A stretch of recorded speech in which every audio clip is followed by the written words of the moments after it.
Halo pemirsa, apa kabar? Senang sekali saya Astia Dika bisa kembali menemani Anda di program talk show yang syarat informasi inspiratif, apalagi kalau bukan bincang sehati.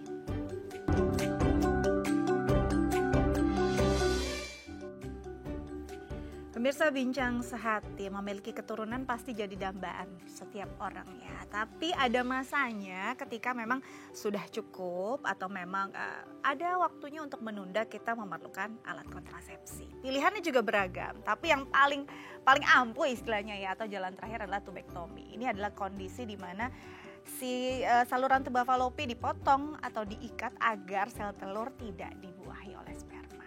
Nah, bagaimana sih prosedurnya? Hari ini kita akan kenalan lebih dekat dengan tubektomi. Tapi sebelum itu kita akan bahas dulu nih mitos atau fakta seputar alat kontrasepsi.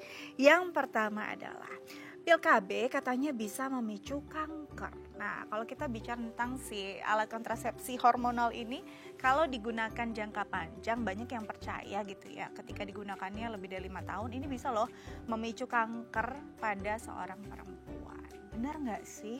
Kanker apa yang bisa diderita ketika kita menggunakan pil KB atau kontrasepsi hormonal ini dalam waktu yang panjang? Nah, nanti kita akan tanyakan nih, ini mitos atau fakta, benar atau tidak? Langsung kita konfirmasi bersama dokter kita hari ini nanti ya.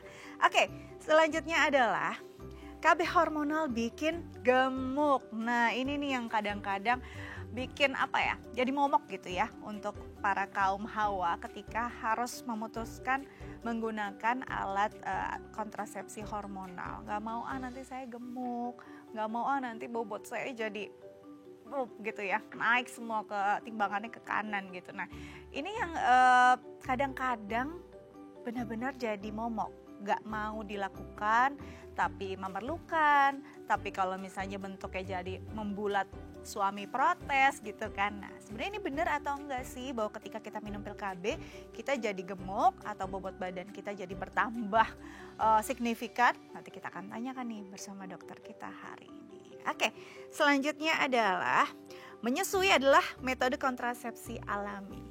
Nah, ketika kita pasca melahirkan gitu ya, kita kan menyusui. Ini dipercaya juga menjadi kontrasepsi alami. Jadi tidak memerlukan kontrasepsi tambahan gitu ya. Karena ketika kita menyusui katanya sih secara otomatis kita tuh nggak akan subur gitu. Ini sebenarnya benar atau enggak ya? Tapi kok masih banyak sih yang kebobolan ketika masa menyusui gitu ya. Jadi anaknya tuh mepet deh usianya. Nah, nanti kita akan tanyakan nih bersama dokter kita hari ini. Oke, selanjutnya adalah suntik KB bisa memengaruhi siklus haid. Bete ya kalau misalnya siklus haid kita terganggu. Yang biasanya haid kita siklusnya 28 hari, sehat gitu ya. Ketika pakai KB suntik, kok jadinya telat-telat sih, terus badan jadi nggak enak sih. Bener nggak sih ini dipengaruhi oleh si kontrasepsi suntik tadi? Nanti kita akan tanyakan nih, ini mitos atau fakta. Oke, yang terakhir adalah pria juga perlu memakai alat kontrasepsi. Kalau bicara tentang kontrasepsi kayaknya langsung berpikir ya perempuan lah yang pakai gitu ya. Si prianya kayaknya nggak perlu gitu. Padahal sebenarnya namanya juga berumah tangga, suami istri kayaknya butuh kerjasama ya. Harus fair juga. Nah, seberapa penting sih si pria ini sadar akan kewajiban dia juga ya untuk sama-sama menjaga dan menggunakan alat kontrasepsi. Nanti kita akan tanyakan nih bersama dokter kita hari ini. Karena itu jangan kemana-mana, yang mau tahu jawabannya tetap di depan layar TV Anda. Saya akan kembali usai jeda. Tetap bersama kami di Bincang Sehati.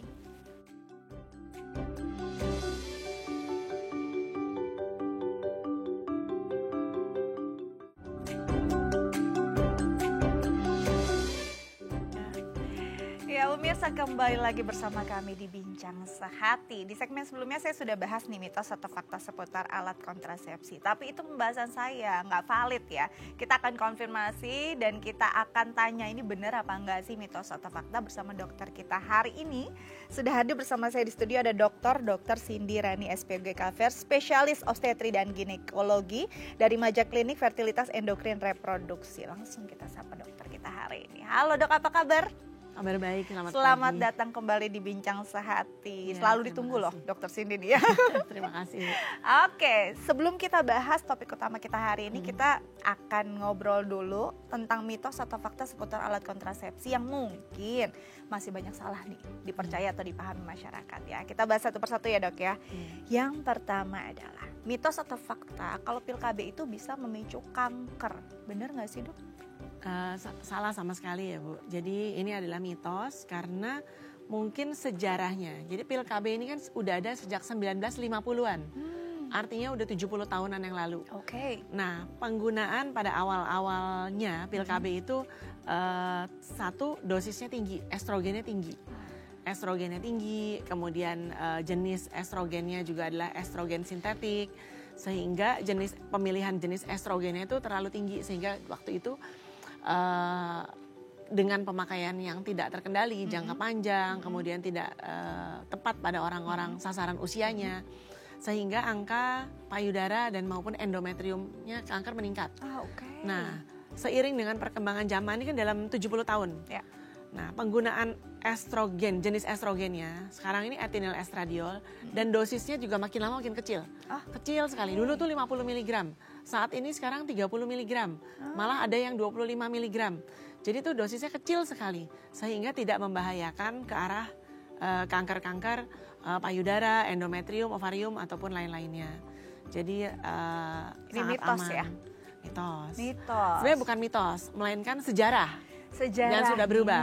Jadi kalau mungkin mitos di kan awal sesuatu ya, Dok, yang absurd ya, sesuatu yang tidak ada kaitannya. Tapi adalah berubah, dengan perubahan zaman kan berubah gitu. Jadi bukan mitos, memang pernah ada Pernah ada sejarahnya karena sejarahnya. Dulu kandungan estrogennya tinggi Dan jenis estrogennya sintetik. Betul, apalagi kan tahu sendiri ya, estrogen tuh ya kayak dua sisi mata uang ya buat perempuan, bisa juga bermasalah juga untuk kesehatannya. Tapi kalau yang sekarang dosisnya sudah disesuaikan dan tidak berpengaruh. Ya, dan dikombinasikan. Kalau zaman dulu dikasih estrogen only, hanya estrogen doang, dosis tinggi untuk. Kalau sekarang udah estrogen, jenisnya juga baik, dikombinasikan juga dengan progesteron. Jadi dia aman untuk hanya mencegah ovulasi. Perlu diklarifikasi juga ya. Kalau kita mau memulai kontrasepsi hormonal ini sebenarnya boleh nggak sih langsung aja? Karena kan pilihannya banyak ya dok ya. Pilihannya banyak dan kita nggak tahu nih sebenarnya kita cocok yang mana. Kan ada yang kombinasi, ada yang single juga gitu ya. Perlu konsultasi dulu nggak sih dengan dokter ketika kita memilih KB hormonal ini? Ya betul. Sebaiknya memang semua jenis KB itu gunanya untuk kita konsultasikan.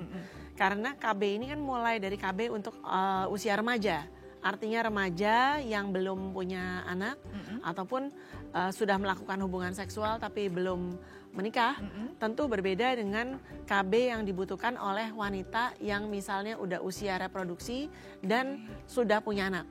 Ataupun dia membutuhkan KB jangka pendek, jangka panjang. Itu kan dibeda-bedain. Betul. Jadi harusnya itu spesifik Bu. Nggak boleh karena dia pakai A, mamanya pakai A, tantenya pakai A, dia ikut-ikutan gitu kan. Karena badan orang beda-beda gitu ya. Beda-beda kondisinya juga kan. Selain kondisi medisnya tadi, jangan-jangan dia ada darah tinggi, ada diabetes, ada autoimun. Nah, atau belum punya anak, tentu akan ditawarkan kontrasepsi yang berbeda sesuai dengan usianya juga tadi. Jadi nggak bisa jadi dokter sendiri ya, dokter pribadi tiba-tiba pilih terus kayaknya mama kita pakai ini cocok kok, belum tentu sama ya. Iya, belum tentu walaupun sama. lahir dari rahimnya gitu, belum tentu sama. Jadi itu dia jawabannya ya. Kita beralih ke mitos fakta berikutnya ya dok ya. Mitos atau fakta nih masih tentang KB hormonal ini, katanya bikin gemuk. Banyak loh yang takut untuk menggunakan KB hormonal karena tiba-tiba membulat. Gimana nih dok? Nah betul bahwa jadi suatu ini nggak bisa kita jawab sebagai mitos atau fakta karena semua itu ada klasifikasinya. Sekali lagi kalau KB hormonal itu kan jenisnya banyak Bu. Karena orang-orang tuh belum apa-apa udah takut duluan dengan kata-kata hormon. Saya nggak mau pakai hormon. Nah, itu selalu begitu. Tapi hormon apa, jenis apa dan buat siapa, usia berapa itu yang penting kan Bu. Dibeda-bedakan. Jadi, nah KB hormon contoh yang bikin jadi gemuk adalah karena dia punya sifat retensi cairan sebenarnya dalam tubuh kita. Jadi dia menarik air. Karena dia mengandung kadar progesteron. Biasanya yang sering bikin KB gemuk, agak gemuk adalah suntikan KB yang 3 bulan. Karena dia kan hanya progesteron only, hanya progesteron doang, gak ada kombinasi estrogen tadi. Nah itu bersifat menarik air. Nah sehingga terjadilah retensi cairan dalam tubuh kita, otomatis secara berat badan meningkat. Kemudian dia juga dalam penggunaan jangka panjang, itu kan untuk short term. Tapi masalahnya seringkali orang menggunakan suntikan KB 3 bulan ini long term. Lebih dari 2 tahun, lebih dari 5 tahun. Nah itu merubah profil lipid kita. Jadi profil lipid tuh mulai dari kolesterol total, HDL, LDL, trigliseridanya akan berubah. Kecenderungannya akan meningkat setelah pemakaian lebih dari 2 tahun. Nah, terus juga perlu dihati-hati bahwa kadang-kadang seorang wanita ini kalau dia menggunakan KB hormon karena rasa nyaman dan lain-lain, dan menyalahkannya bahwa oh gara-gara KB hormon saya jadi gemuk. Padahal tingkat kenaikan berat badannya sebenarnya nggak terlalu signifikan gitu ya. Dia hanya akan naik kira-kira 2-5% dari berat badan awal setelah pemakaian lebih dari 2 tahun. Setelah pemakaian lebih dari 2 tahun gitu kalau ya. Kalau 5% aja, kita ambil 5% aja itu kan kalau rata-rata average berat badan kita 50 kilo, kita ambil 5%-nya, itu kan cuma 2,5 kilo Bu. Iya. Setelah pemakaian lebih dari 2 tahun. Jadi kalau orang berlebihan kadang-kadang bilang, oh ini gemuk gara-gara suntikan KB atau apa, ya bukan gara-gara KB-nya naiknya cuma segitu. Gemuknya karena hal-hal lain. Karena makan hal enak. lain ya, lifestyle-nya juga. Cuma yang disalahin kan itu. Iya, nah gimana dong biar kita memang betul ada retensi tapi kan sedikit. Betul, nggak mengalami itu. Apakah setelah 2 tahun kita harus mengganti kombinasi kontrasepsi lain? Jenis KB. Makanya jenis KB itu kan ada banyak Bu. Ada ya, kita bagi klasifikasi KB jangka pendek, KB jangka panjang. Kita bagi lagi menjadi KB hormonal dan non hormonal. Nanti ada lagi kita bagi lagi menjadi kontrasepsi mantap. Artinya kita lakukan sterilisasi sesuai topik kita hari ini kan ya. Betul. Jadi KB yang permanen. Oke. Jadi dibagi-bagi. Setelah 2 tahun, dan itu juga nggak drastis ya, cuma sekitar 5%. Jadi kalau memang Anda menggemuk begitu drastis, pasti ada masalah lain ya. Makan enak, itu dia tuh. Jadi jangan nyalain si KB-nya aja gitu ya. Oke, selanjutnya adalah mitos atau fakta nih Dok, kalau menyusui adalah metode kontrasepsi alami. Banyak yang percaya itu. Jadi udahlah tenang-tenang ya, selama menyusui nggak bakal hamil. Tapi kok tiba-tiba kebobolan, gimana nih Dok? Ya ini juga menarik dan perlu diluruskan. Betul bahwa dengan kita menyusui, dengan kita memberikan ASI pada saat kita setelah selesai melahirkan, itu akan terjadi gangguan ovulasi, gangguan masa suburnya. Sehingga seringkali pada saat kita menyusui kita nggak haid. Kadang-kadang ada yang sampai 3 bulan, 6 bulan, setahun, bahkan 2 tahun tidak haid. Kalau dia menyusui secara penuh, ya eksklusif ASI. Nah itu nggak apa-apa, dan ovulasi atau masa subur kita tidak terjadi. Tapi kan nggak full dalam 2 tahun itu semua tidak terjadi. Jadi mungkin dia tidak haid, tapi ovulasi terjadi. Nah inilah tingkat tanda kutip kecolongannya. Ya, jadi untuk kita menghitung angka kegagalan KB ada namanya Pearl Index, angka kegagalan per 1.000 penduduk, 1.000 orang yang melakukan seperti ini. Jadi angka Pearl Index pada orang dengan menyusui cukup tinggi Bu, apalagi kalau dia menyusui dan sudah haid. Kan ada yang menyusui tidak haid, masih mending, ovulasinya masih lebih tinggi lah kemungkinan nggak hamil ya. Tertekan ovulasinya. Tapi kalau masih menyusui dan sudah haid, ya udah nggak efektif metode amenorelaktasinya. Amenorelaktasi tidak haid karena laktasi, karena menyusui. Bisa buat mengurangi kesuburan. Jadi tingkat kegagalan lumayan tinggi sebenarnya. Jadi sebenarnya nggak bisa kita andalkan sebagai kontrasepsi alami lagi gitu ya. Betul juga banyak yang sudah mengalami, mungkin bisa memberi kesaksian juga ya. Bapak-bapak di rumah yang tiba-tiba istrinya hamil ketika menyusui. Nah ini juga mungkin perlu jadi pertimbangan lah ya. Oke, selanjutnya adalah mitos atau fakta nih Dok, kalau suntik KB bisa memengaruhi siklus haid. Banyak yang tiba-tiba kan sebelum melahirkan siklusnya aman, setelah melahirkan siklusnya berantakan. Nah ada yang jadi menyalahkan juga, oh karena saya ini nih suntik KB suntik gitu ya. Nah sebenarnya ada pengaruhnya nggak sih si KB suntik ini dengan siklus yang terganggu? Jadi pasti terganggu. Jadi gini, kalau kita prinsip KB suntik dulu. KB suntik kan dibagi menjadi 2. KB suntik yang progesteron saja maupun KB suntik yang progesteron dan estrogen. Jadi kalau kita berikan yang 1 bulan sekali yang KB suntik yang estrogen progesteron, biasanya siklus haid tidak terlalu terganggu. Karena sebulan sekali masih tetap mens ya, masih ada darah haid. Nah, tapi kalau kita berikan yang progesteron saja, nah itu kan akan diberikan depot dan dia punya masa kerja selama 3 bulan. Ya, itu varian antara 10 sampai 14 minggu malahan. Bisa lebih dari 3 bulan.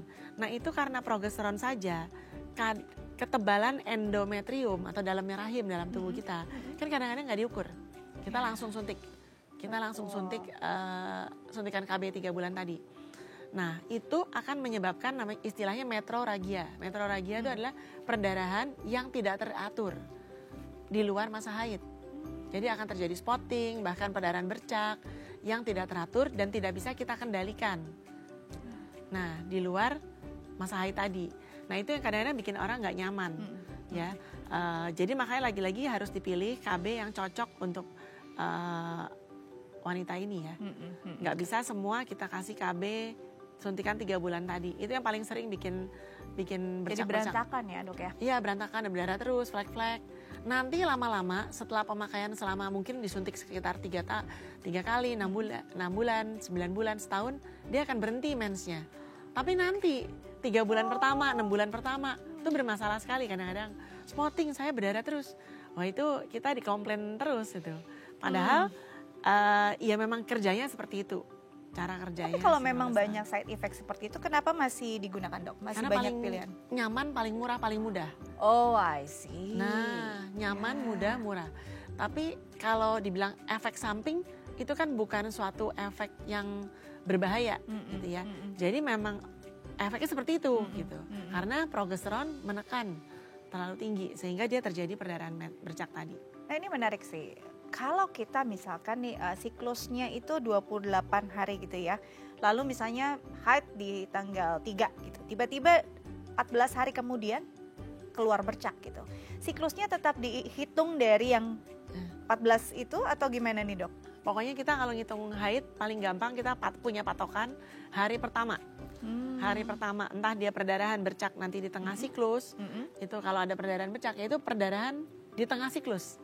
Jadi kita nggak ngitung hari pertamanya itu. Dan itu kan hitungannya bukan haid Bu. Bukan haid, hitungannya perdarahan. Perdarahan ya. Jadi yang di luar siklus itu namanya perdarahan. Oh my god, deg-degan sih dengernya ya.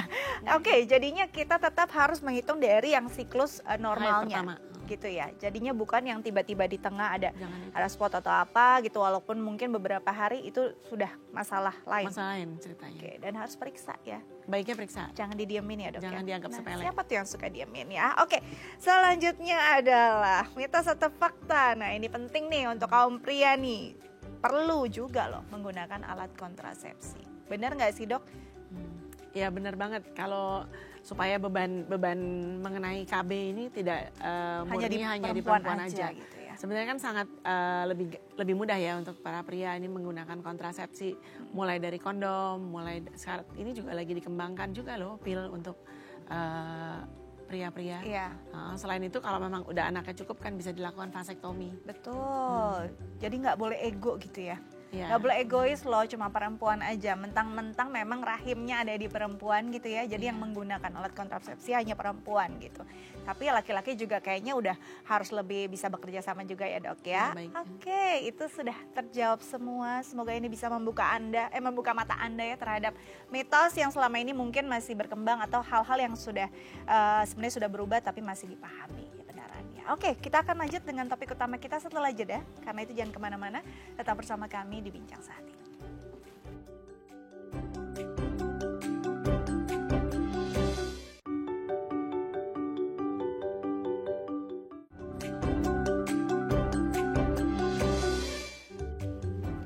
Ya pemirsa, kembali lagi bersama kami di Bincang Sehati. Kita akan bahas topik utama kita tentang prosedur tubektomi.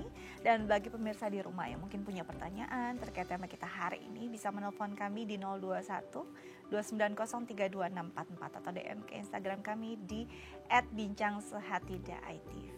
Oke, kita lanjut lagi dengan dokter kita hari ini, Dr. Sindirani SPOG Kafer, spesialis obstetri dan ginekologi dari Maja Klinik Fertilitas Endokrin Reproduksi. Oke, dok, sebelum kita bahas tentang si tubektomi, kita ajak kenalan dulu nih tentang si rahim ya. Yang banyak orang berpikir bahwa ya alat reproduksi perempuan ya memang untuk reproduksi gitu ya, untuk bisa ada keturunan di sana.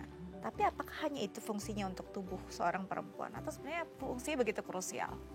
Ya, jadi perlu diketahui dulu nih, rahim kita itu kan terdiri dari rahim, tuba, kemudian ovariumnya. Serviks itu bagian lagi sendiri atau leher rahimnya, baru vagina kita. Jadi ada 5 bagian ya dari yang namanya organ reproduksi wanita. Nah, setiap bagian itu tentu memegang peranan penting untuk bereproduksi, untuk kita punya anak. Vaginanya nggak boleh ada kelainan anatomis, ada loh vaginanya ada sekatnya, vaginanya buntu dan lain-lain.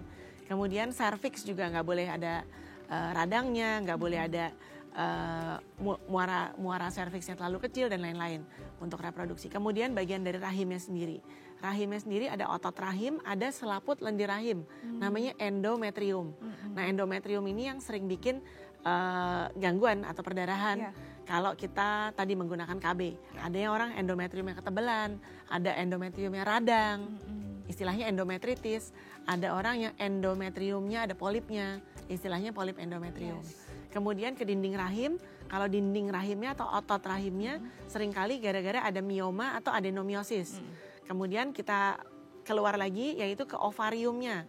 Ovarium yang paling sering ada kista coklat atau endometriosis, itu terdapat pada sekitar 40% populasi wanita. Oh ya. Kemudian kista-kista jenisnya juga macam-macam ya, ada kista dermoid dan lain-lain, itu di ovarium. Kemudian di tuba, saluran tubanya. Tuba itu disebut juga salping. Nah, tuba sendiri dibagi menjadi bagian-bagian, Bu. Fasa tubanya, kemudian ada saluran tubanya. Nah, nanti ini akan kita bahas mengenai tubektomi atau sterilisasi tadi. Dan juga ada fimbrienya. Fimbria itu ujung tuba yang menangkap sel telur tadi. Nah, itu nanti, jadi kita harus paham dulu anatominya. Jadi bukan cuma tuba, tapi tuba itu ada banyak lapisannya lagi, dan ada ujungnya. Semuanya punya fungsi yang beda-beda. Nah, di situ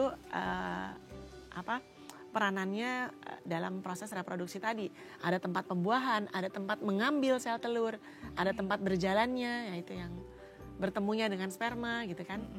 Jadi banyak loh bagiannya tuh, nggak cuma ya sperma masuk udah langsung bermuara di rahim. Ada panjang ceritanya gitu ya. Dan ini harus dipastikan sehat nih. Ya, semua ya sih, ketika ada satu bagian aja terganggu bisa ya nggak jadi gitu kan, atau ada masalah nantinya nggak bisa bertahan janinnya. Oke, nah kalau kita bicara tentang reproduksi, pastinya semua orang mau dong ya dok punya keturunan gitu kan, tapi ada batasnya juga ya, harus di ini juga ya, maksudnya diatur gitu kan, makanya perlulah ada kontrasepsi tadi. Nah, kalau kita bicara lagi kontrasepsi, sebelum kita masuk ke tubektomi, banyak banget pilihannya juga beragam, mulai dari kalau kita lihat dari harganya, lalu mungkin dari ya individunya cocok yang mana gitu. Mungkin dokter bisa kasih gambaran sebenarnya apa aja sih pilihan yang mungkin bisa jadi ya jadi alternatif untuk kontrasepsi para perempuan. Oke, jadi kita pilihan KB ya. Pilihan KB nomor 1 kita bagi menjadi pilihan KB hormonal dan non hormonal.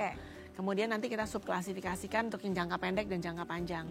Kalau non hormonal yang paling gampang kan kondom, Bu. Kondom, kemudian yang kedua adalah pemasangan IUD atau kita sebutnya AKDR, alat kontrasepsi dalam rahim. Jadi bentuknya AKDR bukan lagi spiral, meskipun favoritnya bilangnya spiral ya. Tapi spiral tuh sejak 1980 udah tidak diproduksi lagi, Bu. Wow. Makanya 1980 loh. 1980 loh. Tapi popularitasnya kita masih sebut itu loh. Popularitasnya sampai sekarang ya. Yes. Ya. Jadi sekarang bentuknya udah nggak spiral. Bentuknya seperti apa, dok? Bentuknya seperti huruf T. Nah, yang bentuk seperti spiral atau jenis lip loop itu 1980-an udah nggak produksi. Tapi memang enaknya itu kan karena bentuknya plastik dan dia nggak rusak, ya nggak apa-apa sih, nggak ada expirednya. Tapi sekarang udah nggak ada. Udah nggak ada bahan itu ya. Sekarang bentuknya huruf T, lebih mudah untuk ditemukan. Jadi istilahnya kalau bahasa Indonesia AKDR, alat kontrasepsi dalam rahim. Dia dimasukkan berarti ya? Ya, kalau bahasa Inggrisnya kan intrauterine device. Tapi orang kita kalau nulis IUD, Ayo di. Ayo di gitu ya. Tapi sebenarnya alat kontrasepsi dalam rahim. Oke. Nah terus kembali ke yang hormonal. Kalau yang hormonal dibagi menjadi mulai dari yang pil KB. Pil KB juga banyak variannya. Ada yang monofasik, bifasik, trifasik. Kemudian yang kombinasi estrogen dan progesteron. Ataupun hanya progesteron only, progesteron saja. Kemudian suntikan KB juga ada 2 macam. Kadang-kadang yang paling gampang membaginya KB 1 bulan dan KB 3 bulan. Yang mengkombinasi estrogen dan progesteron maupun yang progesteron saja. Kemudian berikutnya lagi adalah kontrasepsi mantap atau yang sering disebut sterilisasi atau tubektomi tadi. Dengan cara bisa menutup ya, prinsipnya kan kita harus tutup tubanya dengan cara dipotong, diikat ataupun di kauterisasi yang paling baru, teknik terbarunya.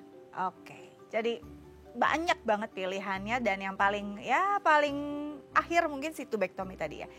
Ya karena itu kan permanen sifatnya. Permanen soalnya. Jadi memang kayak ya udah akhir setelah tubektomi tutup pabrik gitu ya. Nah, kalau kita bicara tentang tubektomi ini kan pilihan yang permanen dan ya tidak akan ada lagi mungkin keturunan dari si perempuan tersebut.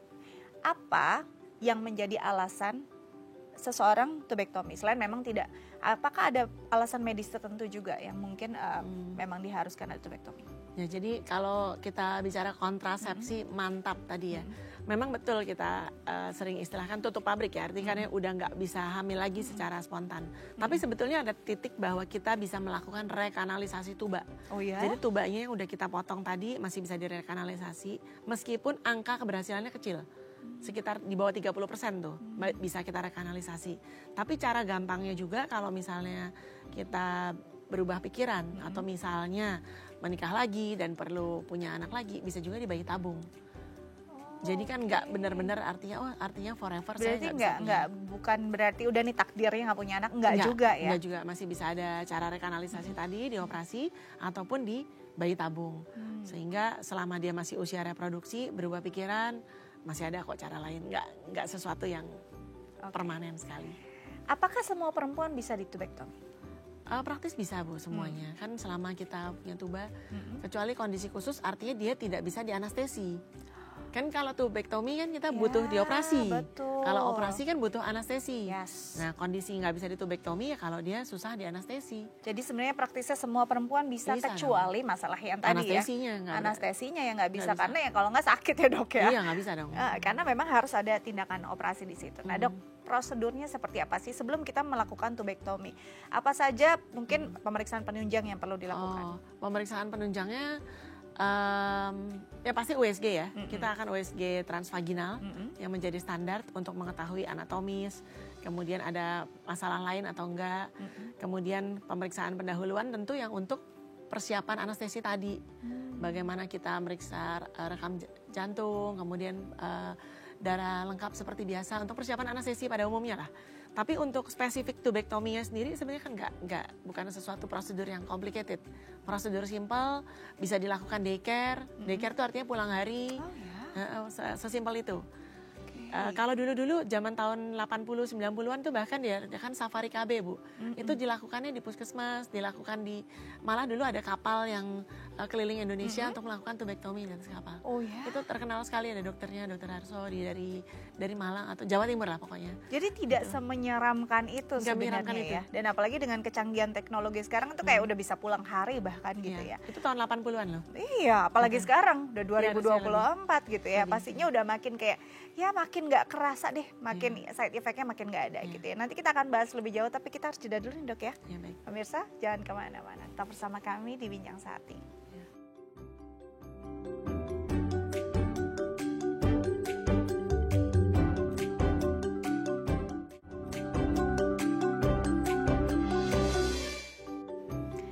Baik pemirsa, kembali lagi bersama kami di Bincang Sehati, masih membahas tentang prosedur tubektomi. Dan bagi pemirsa di rumah yang mungkin punya pertanyaan terkait tema kita hari ini, bisa menelpon kami di 021-2903-2644 atau DM ke Instagram kami di @bincang_sehati.itv.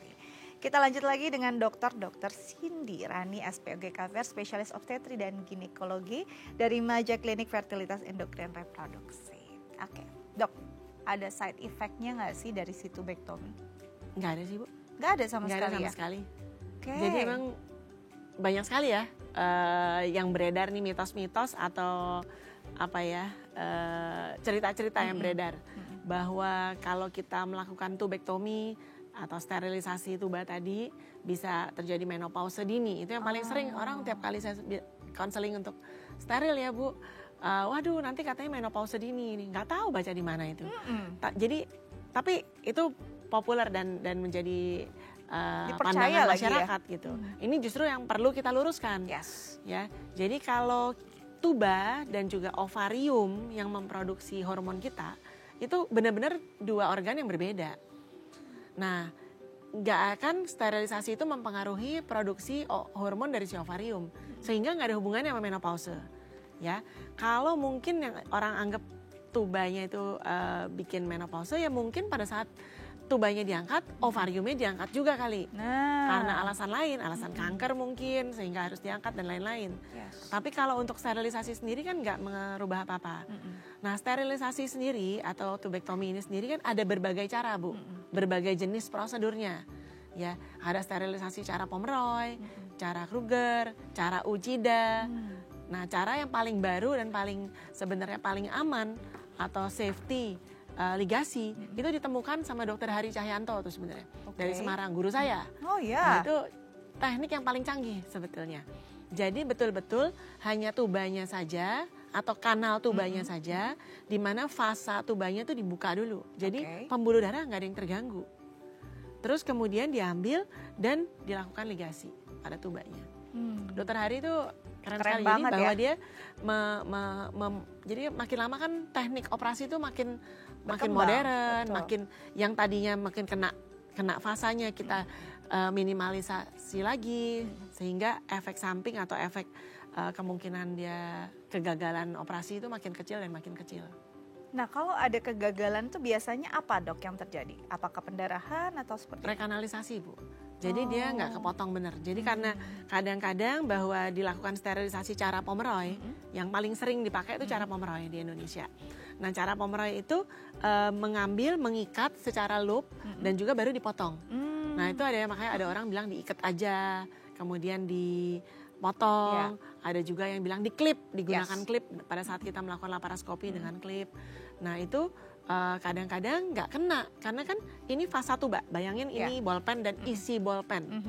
Jadi kalau yang dipotong diikat adalah seluruh bolpennya, mungkin aja isi bolpennya ini meleset.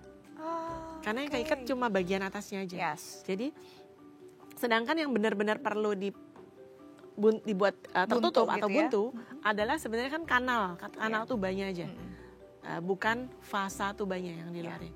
Nah, itu yang kadang-kadang nggak keikat benar, nggak kepotong benar, ataupun kepotong karena masih panjang tubanya di sini, yang kepotong cuma fasa tubanya sehingga bisa rekanalisasi lagi. Itu yang tingkat kegagalan ya bilangnya udah steril kok nggak berhasil. Tetap ada kehamilan misalnya gitu ya. Ya, tapi itu makanya itu dengan teknik tadi yang paling baru tuh sangat kurang dia angka kegagalannya, hampir nggak mungkin gagal sebenarnya gitu ya. Dan dengan teknik ini yang masih bisa direkanalisasi tadi? Bisa sih, kalau rekanalisasi kan prinsipnya adalah kita membuang area yang udah rusak tadi, yang udah dipotong, dicari yang area sehat kemudian disambung. Nah, memang teknik ini tadi yang saya bilang angka keberhasilannya kecil karena pada saat kita melakukan rekanalisasi, satu panjang tuba jadi berubah, jadi pendek. Kemudian pasti namanya rekanalisasi bahaya ada cicatrix kecil-kecil, sehingga sebenarnya angka yang kita takutkan angka kehamilan ektopik, hamil tapi di luar kandungan karena dia nyangkut di situ. Jadi rekanalisasi ini sebenarnya kecil keberhasilannya, nggak terlalu dianjurkan sih. Kalau memang udah di sterilisasi pengen punya anak lagi ya baiknya bayi tabung, paling aman paling gampang. Wow, jadi sebenarnya sudah sedemikian canggihnya, jadi kayaknya nggak perlu banyak kekhawatiran ya. Memang prosedurnya saja yang memang memerlukan kondisi sepertinya menakutkan karena di ruang OK juga, operasi seakan-akan operasi kan namanya orang dengar operasi itu udah menakutkan gitu ya Dok ya. Tapi sebenarnya prosesnya berapa lama sih untuk melakukan tubektomi ini? Ya kalau dengan cara yang udah perutnya udah terbuka segala ya kurang dari 5 menit sih. Kurang dari 5 menit? Iya, kan cuma diikat dan diligasi. Itu kalau Atau perut kalau yang sudah cara kebuka dokter gitu ya, Hari Dok, ya? Cahyanto tadi, itu cara yang paling bagus banget Bu. Bener-bener cuma tubanya aja yang diligasi. Itu benar-benar simple, cepat, hampir tidak mungkin terjadi kegagalan rekanalisasi tadi. Jadi Sayatannya. teknik Biasanya operasi kalau kan macam-macam. oke. Teknik operasinya. Sama-sama Tekniknya judulnya macam-macam tubektomi. Tapi kan menurut cara apa nih gitu. Caranya yang mana dulu nih ya? Nah, caranya ini. Kualitasnya beda-beda soalnya ya. Ya, macam-macam lah. Kan dulu kan dipotongnya fimbrienya doang. Kemudian tadi dengan Pomeroy dibikin loop sehingga fasa tubanya diambil. Kemudian teknik Uchida, ada lagi teknik yang dilekuk, dilipat ke dalam, dimasukin. Oke. Jadi Nah Dok, macam-macam kalau teknik. bicara tentang operasi kan yang paling takut tuh, aduh ada sayatannya, nanti ada keloid lagi di perut saya enggak gitu juga. kan. Nah untuk tubektomi ini, besar nggak sih? Enggak sih Bu. Jadi teknik tubektomi kan macam-macam. Bisa dengan laparotomi. Ya. Laparotomi biasanya kita sebutnya mini laparotomi. Karena insisinya itu sekitar 2-3 cm aja. Oke. 2 cm sih kita cukup dengan insisi 2 cm mendapatkan tuba. Jadi atau dengan laparoskopi. Kalau laparoskopi kita menggunakan insisi di pusar itu 1 cm, kemudian ada portnya sekitar setengah cm.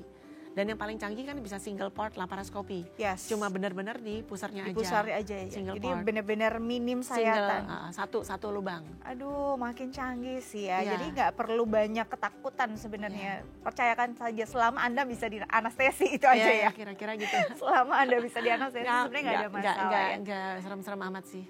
Oke. Sebelum kita masuk ke recovery-nya ya, kita akan bacakan dulu pertanyaan dari pemirsa nih Dok lewat DM Instagram dari @ainun. Selamat pagi dokter, usia saya 36 tahun dan selama ini saya suntik KB. Belakangan ini saya berencana mau beralih ke tubektomi tapi masih ragu Dok. Kira-kira ada efek samping peralihan dari suntik KB ke tubektomi nggak Dok? Terima kasih. Oke, jadi selama ini Mbak Ainun dengan KB, pil ya? Ya, suntik KB. Terus mau ke tubektomi. Ada masa peralihannya dan apa yang harus dipersiapkan nggak nih Dok? Nggak ada sih Bu Ainun. Bahwa kalau dari pil menuju ke tubektomi kan nggak ada sesuatu yang mempengaruhi organ reproduksi ibu sama sekali Bu. Jadi silahkan aja langsung dimulai pendaftaran ke arah tubektominya. Karena yang bikin lama adalah persiapan anestesinya.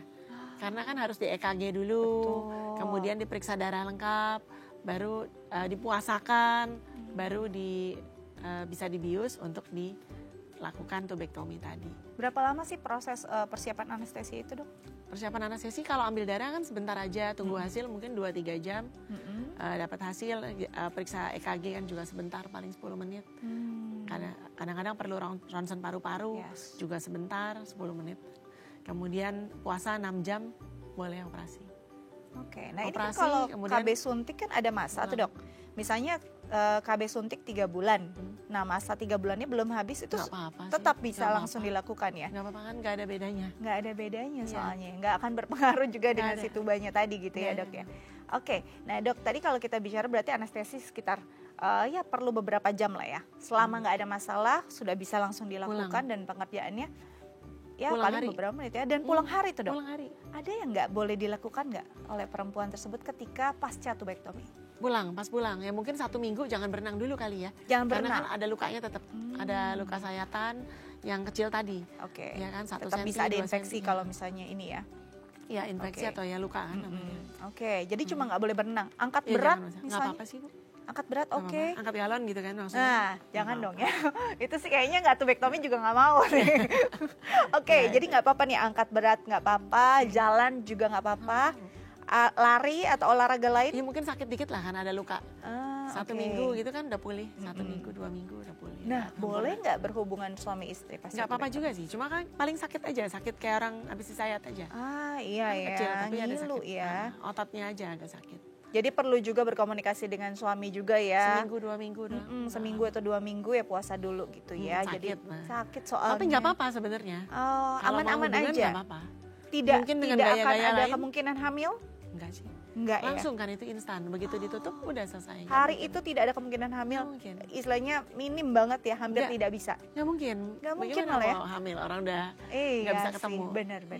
Jadi cuma ya kebijakan aja dari suami ya dok ya, kalau itu aja ya, karena rasanya nggak nyaman. Oke, nanti kita lanjut lagi ya dok ya. Tapi usai jeda, pemirsa jangan kemana-mana, tetap bersama kami di Bincang Sehati.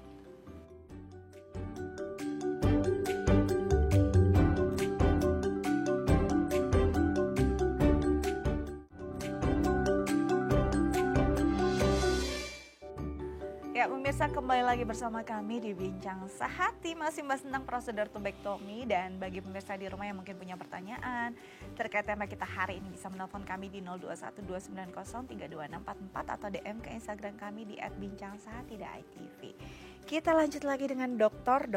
Cindy Raini, SPOGK Ver, spesialis obstetri dan ginekologi dari Majak Klinik Fertilitas Endokrin Reproduksi. Oke, dok, kalau sudah ditubektomi, kan kadang-kadang ada yang berpikir gini, aduh kalau kita melawan apa yang seharusnya berjalan dalam tubuh, nanti ada yang juga nggak seimbang, nggak balance gitu kan. Banyak yang berpikir begitu, takutnya misalnya nanti haid saya jadi nggak terganggu, atau menopause dini, atau haidnya jadi nggak benar gitu. Sebenarnya hal-hal semacam itu akan terjadi nggak? Enggak sih Bu, sama sekali enggak.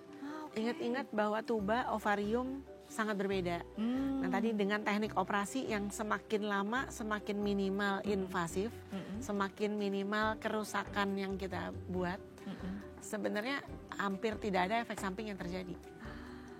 Bukan sebenarnya, memang benar tidak ada efek samping yang terjadi. Karena tidak merubah hormon kita, tidak merubah kualitas hubungan seksual kita, malah harusnya meningkat karena rasa safety tadi, bahwa aman ya. Tidak ada kemungkinan hamil, kemudian bahwa tidak ada anatomis yang dirubah sama sekali. Secara anatomi nggak dirubah. Dan bahkan kalau mungkin yang tadi bahwa teknik yang lama adalah diikat dan dibikin loop, artinya kemudian dipotong, itu akan membuatnya jadi pendek, kemudian secara anatomis mungkin aja pada saat prosedur operasi terjadi perlekatan dan lain-lain. Kalau dengan teknik yang paling baik tadi, dengan safety cauterization tuba, itu tadi kan nggak ada yang berubah sama sekali Bu. Nggak ada anatomi yang berubah, resiko perlengketannya juga hampir nggak ada. Nah, nggak ada yang perlu dikhawatirkan. Makanya yang penting sih untuk mengetahui, kita perempuan tahu betul ya anatomi alat reproduksi kita itu bagiannya mana aja ya. Bukan istilahnya nih ada saluran, terus ujung saluran diikat, nggak gitu ya. Hanya bagian kecil dari si rangkaian si reproduksi alat reproduksi perempuan ini, dan ini nggak mengganggu sama sekali hormon, enggak, siklus tidak gitu ya, dan bahkan akan lebih nyaman juga. Banyak yang takut kan kalau misalnya ada hal-hal yang dilakukan dalam alat reproduksi jadi kualitas hubungan seksualnya jadi tidak baik gitu, padahal ini sebenarnya akan secara psikologis membantu ya dok. Karena aman ya. Aman. Oke. Sebenarnya ada satu lagi teknik tuba. Jadi kan prinsip tubektomi adalah menutup tuba, mencegah pertemuan antara sperma sama telur. Udah cuma di saluran doang. Fungsi salurannya juga cuma itu, nggak ada lain. Nah itu ada teknik dengan kita pasangin implan ya di dalam kanal tubanya. Bener-bener ini kanal tuba, saluran tubanya, terus dipasang prop disumbat. Disumbat aja gitu ya. Itu pernah masuk di Indonesia tahun kira-kira 2010-2012an. Tapi sekarang udah lagi nggak masuk di Indonesia. Karena kurang populer, karena termasuk agak sulit teknik operasinya. Tapi sebetulnya mudah.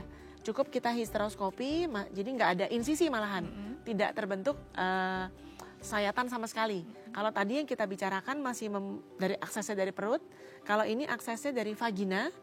Dari vagina masuk ke lubang cervix. Kan itu natural orifice. Lubang yang natural ada. Kemudian lubang tuba tadi, kelihatan kanalnya di prop. Semudah itu. Bahkan itu mudah banget ya. Mudah banget. Reversible lagi. Suatu saat propnya kita mau cabut kayak satu botol. Jadi dia bentuknya kayak spons, nanti dia akan melebar di tubanya itu. Cuma kendalanya kenapa dulu pernah masuk di Indonesia, sekarang enggak. Saya rasa kendalanya karena dulu teknik histeroskopi belum banyak yang lakukan. Teknik histeroskopi belum banyak yang lakukan, sehingga ya tadi akses ke dokternya jadi sedikit, popularitasnya nggak ada yang Enggak, karena ya Nggak tahu, orang nggak tahu. permintaannya yang melakukan juga nggak banyak gitu ya. Nggak, Jadi orang kan nggak masuk pernah aja. tahu. Jadi orang juga tidak teredukasi bahwa itu ada. Ada. Gitu. Bahkan sebenarnya ketika kita mau Di luar negeri mengubah ada. itu ya istilahnya, oh mau punya anak nih, Tinggal cabut tinggal cabut ya. 15 menit. Nggak ada insisi sama sekali. Yes. Super Itu nggak ada nyaman. tanda-tanda mau masuk lagi ke Indonesia tuh. Nanti kita yang masukin. Oke, langsung tuh ya. Jadi itu akan memudahkan juga Iya, kalau mau sebenarnya. memang mengubah ini ya, mungkin mengubah keputusan yang tadinya mau nggak mau punya anak lagi. Takut diakses dari perut. Yes. Karena takut juga ada sayatan gitu ya. Nah ini ternyata sebenarnya bisa Nggak jadi. ada sayatan. Nah kita tunggu klinik Maja nanti ya. Ya, mudah-mudahan. Oke, nah kalau misalkan kita bicara tadi memang ternyata ya nggak ada efek samping, siklus nggak keganggu, ya kan dok ya. Terus juga nggak akan ada hal-hal yang berkaitan dengan mungkin infeksi, kegagalan yang bersifatnya nanti ada keganasan dan segala macam itu juga hampir nggak ada selama dilakukan dengan prosedur yang tepat gitu. Nah sebenarnya kalau bicara tentang situbektomi, selain memang keinginan dari perempuan yang memang mau ya istirahat gitu ya, ada nggak memang yang memang udah harus nih dilakukan tubektomi? Oh ya, ya kita pasti anjurkan atau tanda kutip kita konseling terus untuk melakukan. Mungkin kalau anaknya udah terlalu banyak. Berapa sih dok Anaknya batas yang terlalu paling banyak. aman untuk perempuan melahirkan? Ya kalau ditanya batas kan sebetulnya kita diciptakan untuk bereproduksi. Betul. Selama kita masa reproduksi, selama kita masih haid, kita masih mampu hamil. Kan masih ovulasi. Oke. Ya. Jadi kalau batasan makanya zaman dulu ada anak sampai 12, anak 16, sesuatu hal yang biasa gitu kan. Karena kemampuan wanita ya bisa dia begitu. Tergantung kesehatannya. Betul. Kondisi Sama kalau kesehatan. orang ada yang mengistilahkan kalau sesar kan maksimal 2, maksimal 3, ya itu sebenarnya nggak ada maksimalnya. Cuma dulu pernah dikasih aturan pemerintah bahwa kalau sesar ya 2 kali ke 3 kali disteril aja.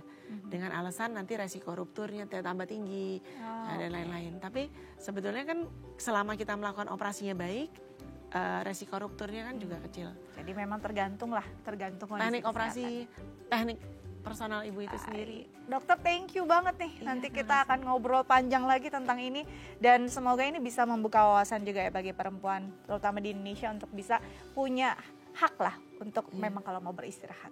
Oke, thank you dok. Terima kasih. Semoga terus sehat biar kasih. bisa terus mengedukasi masyarakat. Oke pemirsa, sekian Bincang Sakti hari ini. Jangan lupa loh untuk download The Eye Plus agar bisa terus menggenggam inspirasi dimanapun dan kapanpun. Saya Sia Dika pamit undur diri, sampai jumpa.